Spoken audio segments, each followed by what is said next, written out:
Um antigo jornalista de telejornal do SBT, nos anos 90, ele encerrava as suas colocações com a frase: "Isto é uma vergonha". E a frase do Boris Casoy se aplica ao Botafogo e à gestão do John Textor, desde que os títulos da Libertadores e do Brasileirão vieram. Uma série de erros, uma série de omissões, uma série de irresponsabilidades que culminaram no transfer ban, que já era sabido em outubro, mas que só foi resolvido em fevereiro.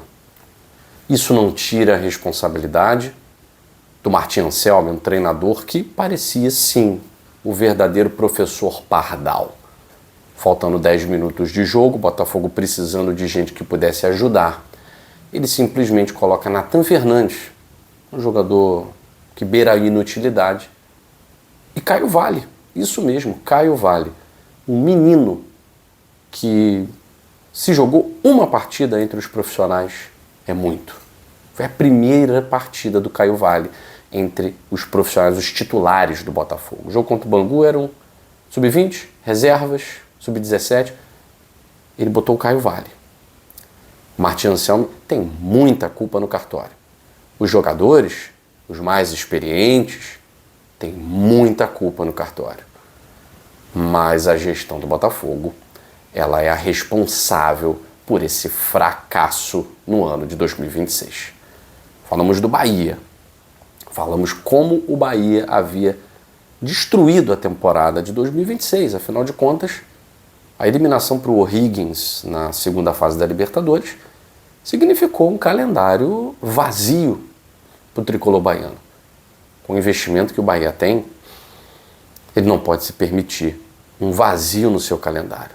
Nem a Copa do Nordeste o Bahia terá em seu calendário. Nem a Copa Sul-Americana o Bahia terá no seu calendário. Agora, o fato de o Botafogo jogar a Sul-Americana não apaga a vergonha que foi e que vem sendo, na verdade, essa série de eliminações para equipes inferiores. O Botafogo vem sendo eliminado para equipes inferiores em todos os campeonatos.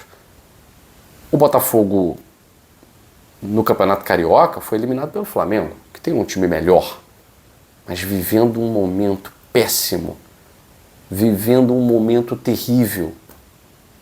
E na falha do Neto, o Neto falhou, mas alguém escalou o Neto e alguém contratou o Neto. Alguém autorizou a contratação do Neto. O Botafogo ano passado foi eliminado pelo Vasco. Mais uma vez o Neto estava lá entregando uma classificação e alguém contratou, e alguém escalou. E o Botafogo não consegue vencer equipes, nem as mais fortes em crise, nem os mais fracos. Ontem contra o Barcelona, parecia que o time era o retrato da gestão do John Textor. Um time com medo e quando vencia o medo, errava pela incompetência. Essa é a gestão do John Textor. É uma gestão que, de certa forma, tem medo do que pode acontecer. Afinal de contas, ele perdeu crédito em todos os lugares. Ele não tem mais a confiança de nenhum dos polos. O único lugar em que ele ainda gozava de prestígio, e talvez até hoje, nesse momento em que o vídeo está no ar, tenha algum prestígio, porque no momento em que Textor perder todo o prestígio, ele sai da SAF Botafogo, simplesmente porque hoje o que mantém o John Textor no poder da SAF Botafogo é uma liminar garantida pelo social. A Eagle já tentou derrubar essa liminar, a Ares já tentou derrubar essa liminar. No momento em que o social disser, não estamos mais com você, não queremos mais você, essa liminar, ela é derrubada. Ela é derrubada porque o judiciário, de certa forma, por uma questão tradicional, é sim paternalista e, obviamente, acha que, ao defender o social, defende o Botafogo, por uma questão de tradição. Não estou aqui para discutir o que é certo e errado, até porque, nesse caso, eu não sou o juiz, mas a gente precisa entender que o Textor não tem mais o prestígio, o apoio que ele tinha. E nem dos jogadores. O Alex Telles fala que o futebol não atura desaforo. O Alexander Barbosa diz que não vai renovar com o Botafogo por hora porque não sente segurança. Que segurança é essa? Obviamente é a segurança da gestão. Obviamente é a segurança de quem está à frente. John Textor perdeu Tairo Arruda, John Textor perdeu Rafael Rezende, ainda não perdeu Alessandro Brito, mas já perdeu Jonas Marmelo e tantos outros executivos que não quiseram ficar no Botafogo, tendo em vista o que ainda pode acontecer. Muito mais do que as demissões em massa, muito mais do que a reestruturação financeira. Agora o Botafogo tem um time caro para uma temporada que não se paga. A Sul-Americana não paga o time do Botafogo. A não ser, é claro, que o Botafogo seja campeão com um técnico desse. E não vai ter esse time até a final da Sul-Americana. Obviamente não vai ter. Vai ter que vender jogadores. E mais uma vez a gestão do John Textor vai entrar em conflito com aquilo que os próprios atletas esperam, que é uma estabilidade. Vai ter que vender. Esse time não se paga na Copa Sul-Americana. Na Libertadores da América, poderia até acontecer. Na Sul-Americana, sem dúvida, o Botafogo, no meio do ano, vai ter que se desfazer de jogadores.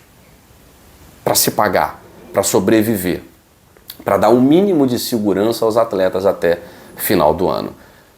Mas o projeto não é mais um projeto de confiança. Hoje o projeto do John Textor é um projeto de sobrevivência sob todos os olhares de desconfiança, do social, da Ares, da Eagle e agora dos torcedores. O torcedor do Botafogo, ele se sentiu traído. Não venceram um Barcelona de Guayaquil também em crise, passando por problemas de salários atrasados. Teve a tragédia do assassinato de um jogador no ano passado. Um time que vinha no seu 5º jogo apenas, fora de ritmo, fora de forma. O Botafogo, olha, conseguiu surpreender negativamente, não só o seu torcedor, mas como a todos nós. O Botafogo era muito favorito nesse confronto contra o Barcelona. Mas a gestão do John Textor ontem entrou em campo. A falta de um goleiro. O Botafogo não tem goleiro. E não tem goleiro para a temporada. Imagine a confiança dos que estão lá no elenco. Quando o adversário chuta para o gol, que desespero. Ou é o Neto, ou é o Léo Lin, que talvez o menos pior nesse momento seja o Raul. Até o Raul falhar. Porque também não é um goleiro que gosta da confiança da torcida do Botafogo. A situação não é fácil, não. Você monta um time, de certa forma, até no papel competitivo, mas com diversas lacunas. Mas a principal lacuna hoje tem nome e sobrenome: John Charles Textor. É uma incógnita. Como estão as finanças do Botafogo? Como está o projeto do Botafogo? 2026 acabou? O que vai acontecer com o Botafogo nessa temporada? Enfim, perguntas que nós aqui do Dois Toques não podemos responder. E quem pode responder não vai botar a cara. Porque na hora de assumir o protagonismo e apagar o fogo da crise, ele some.